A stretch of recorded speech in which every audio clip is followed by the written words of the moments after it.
Salut, bienvenue dans ce nouveau cours de la langue Yemba. Aujourd'hui, nous allons voir les erreurs que vous devez éviter lorsque vous êtes en train de manipuler les articles définis dans la langue Yemba.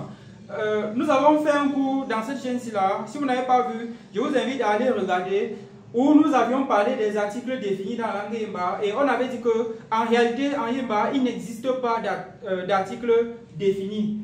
Et ce n'est que pendant la traduction dans l'autre langue qu'on faisait ressortir l'article défini correspondant. Et aussi, nous avons vu en forme de cours, pour ceux qui sont allés jusqu'à la fin, qu'il y avait des circonstances où l'article défini n'avait pas besoin d'être signalé. Et aussi, je vais vous expliquer, je vais donc vous donner cette erreur. À partir de là, je vais vous donner l'erreur que vous devez éviter lorsque vous êtes en train de manipuler les articles définis dans la langue Yemba. Les articles définis du français sont par exemple, on a le, on a la et on a L apostrophe, comme vous voyez affiché à l'écran. Et en anglais, l'article défini c'est D. Hein? Voilà l'article défini de l'anglais. C'est D. Hein? Des dogs, des cats. Et voilà, en Yemba, ça n'existe pas du tout. Regardez, ici, à ce trait, c'est le tamis. Hein? Remarquez une chose, on a dit à secret, il n'y a rien ici devant, mais pourtant c'est le tamis. Je vous avais expliqué dans l'autre cours. Bon, je ne vais pas me mettre à expliquer ça. Nous allons rapidement, je vais rapidement lire et je vais vous montrer l'erreur que vous devez éviter. Nklo, c'est le coq. Mbap, c'est la viande. Askou, c'est l'école. Apa, c'est le sac. Maintenant, remarquez une chose, à secret, c'est le tamis, n'est-ce pas? Mais sachez que il y aura des circonstances où vous serez en train de manipuler les phrases, hein, où vous serez en train de mettre le mot aussi dans une phrase pour manipuler. Et il y aura des circonstances où vous n'aurez pas besoin que celui-ci apparaisse. Hein, vous aurez besoin que ça disparaisse. Et comment faire? Certaines personnes seront perdues parce qu'ils ont vu à secret le tamis. Ne soyez pas perdus, ce n'est pas du tout compliqué. Sachez que à secret, ça va aussi dire tamis tout court. Donc, à secret, c'est le tamis. Et à secret, c'est tamis. Donc, si dans une phrase, vous voulez parler à quelqu'un où vous ne voulez pas que le soit devant tamis et que vous avez peur, vous croyez peut-être qu'il faut ajouter quelque chose à ce mot-ci, ça n'ayez crainte, ce n'est pas à ajouter, il n'y a rien à ajouter. Donc, ce le-ci n'est pas nécessaire. Hein? Vous pouvez l'enlever, vous pouvez le mettre. Donc, c'est ça que je voulais bien préciser aujourd'hui.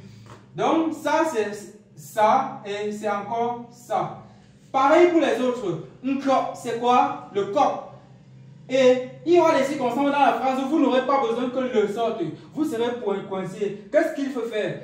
Il faut juste utiliser. C'est le coq et c'est coq. Mbap, c'est la viande, c'est encore viande. Askou, c'est l'école, c'est encore école. Apa, c'est le sac, c'est encore sac. Donc, c'est ce que vous devez connaître.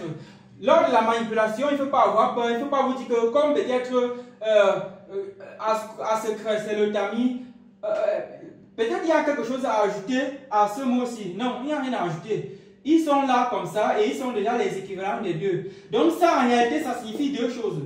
C'est ce que je voulais vous dire. Et j'avais fait dans le cours de la fois passée, je vous avais dit que dans la langue Yemba, le cours sur les articles définis, je vous avais dit que dans la langue Yemba, les mots désignaient à la fois eux et leur article défini dans l'autre langue et désignaient à la fois eux-mêmes seulement sans article défini dans l'autre langue. Donc, les mots de la langue Yemba se comportent tantôt comme s'ils avaient leur article défini lorsqu'on traduit dans l'autre langue, tantôt comme s'ils n'avaient aucun article défini lorsqu'on traduit dans l'autre langue. C'est maintenant en fonction de ce que vous êtes en train de vouloir faire. Si vous êtes en train de manipuler ou bien si vous êtes en train de vouloir mettre dans une phrase et agencer de telle sorte que telle chose n'apparaît pas, n'ayez pas peur, vous utilisez tout court. Parce qu'en réalité même, il n'existe pas d'article défini dans la langue Yemba. J'espère que j'ai clarifié beaucoup de choses grâce à ce cours-ci et que certains n'auront plus peur de manipuler les mots dans la langue Yemba. On se dit à très bientôt pour ceux qui sont abonnés à la chaîne.